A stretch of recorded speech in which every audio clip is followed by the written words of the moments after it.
আসসালামু আলাইকুম, কেমন আছেন সবাই? আশা করি ভালো আছেন। আজ আমি মক্কাতে চলে আসলাম। আলহামদুলিল্লাহ, আল্লাহ পাক রব্বুল আলামিন আমাকে মক্কাতে নিয়ে আসেন। আমরা উমরা করার জন্য মক্কাতে আসলাম। এখানে এসে আমি মক্কার যে চারপাশ সেটা দেখানোর চেষ্টা করলাম। তাই আমরা এখন আস্তে আস্তে ভিতরের দিকে যাব। হাঁটতে হাঁটতে অনেক দূরের গাড়ি আমাদেরকে নামাইছে, তাই আমরা ভিতরের দিকে যাব। এখন আমরা মক্কার যে ময়দান, সেই ময়দানে আসলাম। তো একটু পরে আশা করি আমরা আরও ভিতরের দিকে যাব, কাবার দিকে।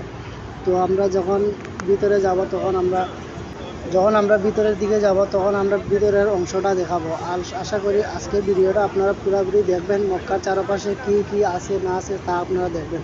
এই যে দেখতেছেন, নতুন কাজ চলতেছে।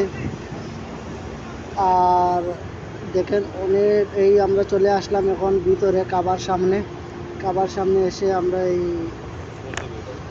2 রাকাত নামাজ আদায় করতে হয়। প্রথমে ঢুকে এই 2 রাকাত নামাজ আদায় করলাম, করার পরে আমরা যাব কাবার দিকে। তো এর আগেই আমি যে সেই মক্কার উঁচু বিল্ডিং যে গড়িটা আছে, এই হচ্ছে কাবা। এই কাবার চতুর্দিকে দেখুন, আমি ঘুরিয়ে দেখাচ্ছি। চতুর্পাশ দেখুন, অত্যন্ত সুন্দর, এই 2টা গুমুজ তুলতেছেন অনেক সুন্দর করে। তো আমরা এখন ভিতরের দিকে চলে আসলাম। ভিতরের দিকে চলে এসে আমরা 4জন আসছিলাম। 4জনের মধ্যে একজনকে হারিয়ে ফেলছি। তো লাস্টে ওনাকে একটা স্থান দেখিয়ে দিয়েছি, মোবাইলের মাধ্যমে ওনাকে খুঁজে বার করব। তো এখন আমরা 3জন আছি, 3জন একসাথে এই ভিতরের দিকে যাচ্ছি।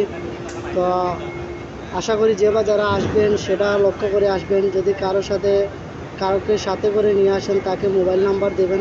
মোবাইল নাম্বার দিলে তাকে খুঁজে পরে বের করতে পারবেন। একটা স্থান দেখিয়ে দিবেন, সেই স্থান অনুযায়ী সে আসবে। আলহামদুলিল্লাহ, দেখেন ভিতরে সব কিছু। এই যে একজন ভাই, উনি হচ্ছেন ফিলিপাইন থেকে এসেছে শুধুমাত্র উমরা করার জন্য। তো আপনারা দেখতে থাকুন ভিতরের যে। তো আজ হচ্ছে শুক্রবার, জুম্মাবার, তাই অনেক অনেক মানুষ হয়েছে। ও সব দিনই মানুষ অতিরিক্ত হন, তো শুক্রবারে একটু বেশি হন। এই দেখেন কাবা, এই কাবার সামনে আসলাম। কাবার সামনে যে মানুষ দেখতেছেন, সবাই নামাজ পড়ার জন্য প্রস্তুতি নিচ্ছেন। এখন একটু স্থগিত রাখা হয়েছে। নামাজের পরে সবাই আবার যে যার মতো ঘুরবেন। তো এই নামাজের শেষে গেটগুলো খুলে দিবে। এখন বর্তমানে বাইরের সব গেট বন্ধ করা আছে।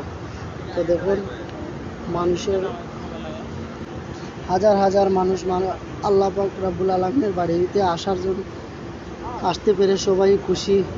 আশা করি যারা আসেন নাই, তাদেরকে আল্লাহ পাক রব্বুল আলামিন যেন আসার জন্য যে নিয়তগুলো করেছেন, সেই আশা যেন আল্লাহ পাক রব্বুল আলামিন আপনাদেরকে